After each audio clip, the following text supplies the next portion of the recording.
होली का दिन था। दिन भर होली परिवार के साथ खेली और 12वीं में पढ़ने वाली एक छात्रा जब अपने कमरे में जाती हैं, घर जाती हैं और वह नहाने के लिए जब बाथरूम में जाती हैं, उसी दौरान उसके घर में अचानक 3-4 युवक जबरन घुस आते हैं और घुसकर वो सीधे बाथरूम में पहुंच जाते हैं और उस युवती के अश्लील नग्न अवस्था में वीडियो बनाने लगते हैं। युवती उसका विरोध करती है लेकिन आरोपी नहीं मानते हैं। इस अश्लील हरकत के बाद पीड़िता अपने पिता के साथ पुलिस थाने पहुंचती हैं। थाने में एसएचओ अनिल चौधरी होते हैं, उनकी बात सुनते हैं और लेकिन पुलिस इस प्रकरण को गंभीरता से नहीं लेती। पुलिस शांति भंग के आरोप में आरोपियों को पाबंद कर देती हैं, छोड़ देती हैं और पुलिस जब गंभीर कार्रवाई नहीं करती हैं तो वह आहत जो पीड़िता होती हैं, युवती होती हैं, वह अपना जीवन समाप्त कर लेती हैं। पुलिस के लिए एक बड़ा सबक था, इस घटना को गंभीरता से नहीं लेना एक बड़ा सबक था, लेकिन उस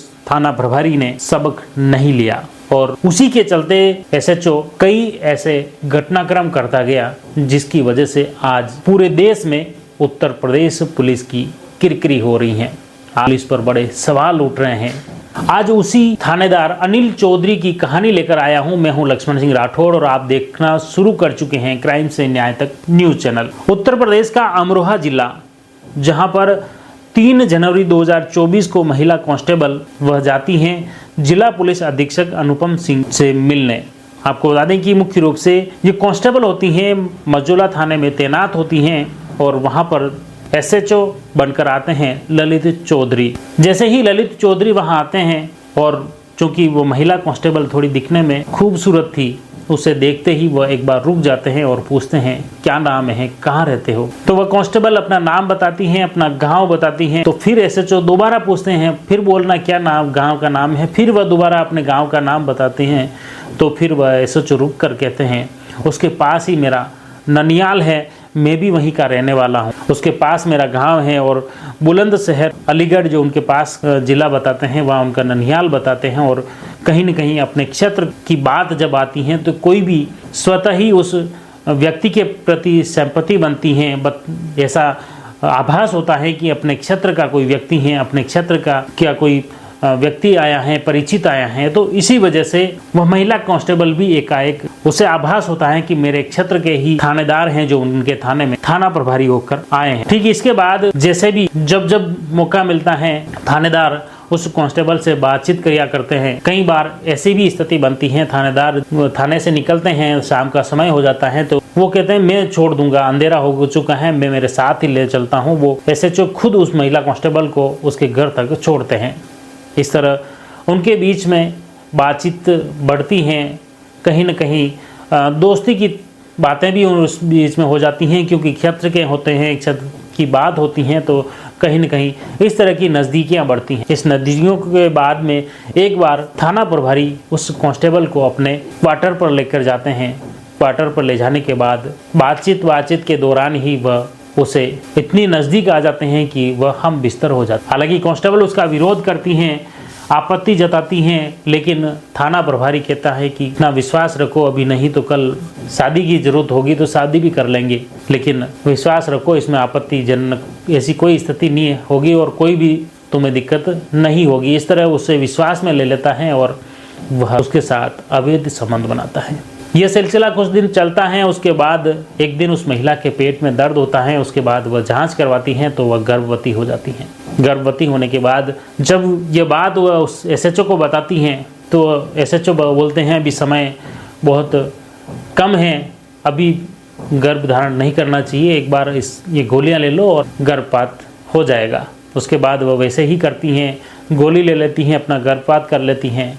लेकिन उसके बाद फिर एसएचओ अपनी हरकतों से बाज नहीं आता है। फिर इसी तरह सिलसिला चलता जाता है, उनके बीच नज़दीकियाँ रहती हैं, उनके बीच अवैध संबंध बनते हैं और उसके बाद कुछ महीनों बाद फिर वह गर्भवती हो जाती हैं। दूसरी बार फिर गर्भवती होने पर फिर वह अब एसएचओ से यही बात कहती हैं कि फिर मैं गर्भवती हो गई हूँ, अब क्या करें। तो फिर एसएचओ कहते हैं आप ये दवा लो और खा लो, गर्भपात हो जाएगा। दूसरी बार वह नहीं चाहकर भी फिर अपना गोली लेकर, दवा लेकर गर्भपात करवाती हैं और उसके बाद जैसे ही ये बात बढ़ती हैं उनके बाद ये वो शादी के लिए वो कहता है तो वो कहते हैं बिल्कुल शादी कर लेंगे, ये है। इस तरह की जैसे ही बातें होती हैं तो कहीं ना कहीं उनमें एक बार की बात है जब एसएचओ का मोबाइल उस महिला कांस्टेबल के घर पर छूट गया और इसी दौरान एसएचओ थानेदार के मोबाइल पर कॉल आती हैं तो महिला कांस्टेबल उसका मोबाइल उठाती हैं और सामने भी से होती है एक महिला कांस्टेबल उससे पूछती हैं तू कौन है, तो सामने से भी महिला कहती है तू कौन है। दोनों के बीच में काफ़ी बहस छिड़ जाती हैं।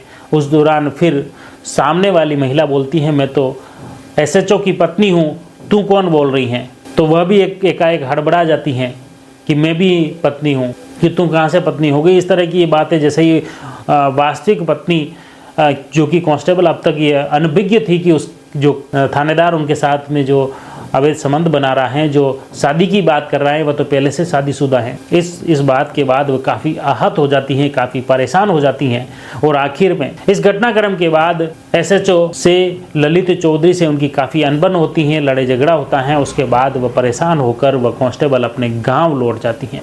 गाँव लौटने के बाद अपने घर परिवार से बातचीत करती हैं, शादी की बातचीत करती हैं और आखिर ऐसी बीच में गांव में उसकी सगाई हो जाती है। सगाई के बाद वह जब वापस ड्यूटी पर लौटती हैं, ड्यूटी पर लौटने के बाद जब उस एसएचओ को पता चलती है कि उसकी सगाई हो चुकी है तो उससे वह फिर आक्रोशित हो उठता है। आक्रोश के बाद उस महिला कांस्टेबल से लड़ाई झगड़ा करने पर उतारू हो जाता है और जब वह कहता है कि तुम्हारे रास्ते हो, मैं मेरे रास्ते हूँ, तुम शादीशुदा हो तो तुम ऐसी बात क्यों कर रहे हो, मेरे घर बसने में तो क्यों रोड़े अटका रहे हो। इस तरह से एक महिला कांस्टेबल उसकी बात का विरोध करती हैं तो एसएचओ कहता है कि मैं भी तो शादी करने के लिए तुमसे तैयार हूँ, तो क्यों दूसरे से शादी कर रहे हो। इस बात का वो फिर झांसा देता है। फिर महिला कांस्टेबल उस पर विश्वास कर लेती हैं और झांसे में आ जाती हैं। फिर उस एसएचओ के साथ फिर रहने लग जाती हैं। ऐसे समय बीतता है। कुछ महीनों बाद फिर वह महिला कांस्टेबल गर्भवती होती हैं तीसरी बार। जैसे ही गर्भवती होती हैं उसके बाद वह फ़ोन पर उसे एसएचओ को बताती हैं कि अब वह फिर तीसरी बार गर्भवती हो गई हैं, अब क्या करना है। तो फिर एसएचओ वही बात कहता है कि इस बार भी गोली लो और गर्भपात करवा दो। लेकिन कांस्टेबल कहती हैं इस बार मैं गर्भपात नहीं करवाऊंगी, या तो शादी कर लो वरना मैं गर्भपात नहीं करवाने वाली। इससे परेशान होकर एसएचओ खुद उसके पास पहुंच जाता है, उसके साथ मारपीट भी करता है और मारपीट के बाद वह काफ़ी महिला कांस्टेबल जो होती हैं काफ़ी आक्रोशित हो उठती हैं, परेशान हो उठती हैं। और इस बीच में परेशान व महिला कांस्टेबल अपने अन्य साथियों से इस बात का जिक्र करती हैं, चर्चा करती हैं, बातचीत करती हैं कि उसके साथ एसएचओ ललित चौधरी ने बुरा बर्ताव किया है, इसका वो क्या करना चाहिए। तो इसके तहत खास तौर से आपको बता दें कि अन्य जो साथी हैं ये बताते हैं कि वे अभी जो खास तौर से अमरोहा में नए एसपी हैं उनसे वह ज़रूर मिले, उनसे अपनी बात ज़रूर बताएं ताकि इस थाना प्रभारी के खिलाफ सख्त कार्रवाई हो सके। लेकिन उसका कहना था कि वह पहले भी कई बार उच्च अधिकारियों को अपनी शिकायत कर चुकी हैं, ये बात बता चुकी हैं, लेकिन कोई भी बड़ा अधिकारी इस थानेदार पर कार्रवाई नहीं करता है। इस वजह से वह महिला कांस्टेबल काफ़ी व्यथित हो चुकी थी, काफ़ी परेशान हो चुकी थी क्योंकि उस थानेदार पर कोई भी उच्च अधिकारी कार्रवाई नहीं करते हैं। इसलिए वह अब थक हार चुकी हैं, वह कहीं भी जाने वाले नहीं हैं।